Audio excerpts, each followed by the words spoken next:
इतिहास में पहली स्त्री हत्या उसके बेटे ने अपने बाप के करने पर की। जमदग्नि ने कहा कि वो परशुराम, मैं तुमसे कहता हूं कि तुम अपनी मां का वध करो, और परशुराम ने कर दिया। इस तरह से पुत्र पिता का हुआ और पितृसत्ता आई। और फिर वही बात कि हर सभ्यता के मुहाने पर एक औरत की जली हुई लाश और इंसानों की बिखरी हुई हड्डियां।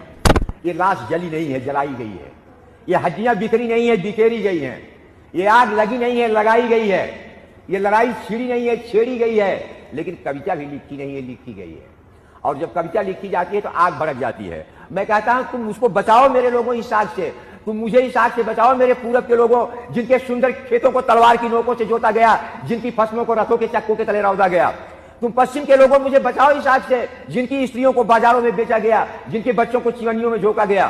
तुम उत्तर के लोगों मुझे बचाओ इस आग से, जिनके पुरखों की पीठ पर पहाड़ लाद कर तोड़ा गया। तुम सुदूर दक्षिण के लोगों मुझे इस आग से बचाओ, जिनकी बस्तियों को दावाग्नि में झोंका गया, जिनकी नाव को अतल जलराशियों में डुबोया गया। तुम वे सारे लोग मिलकर मुझे बचाओ, जिनके खून के गारे से पिरामिड बने, मीनारें बनी, दीवारें बनी।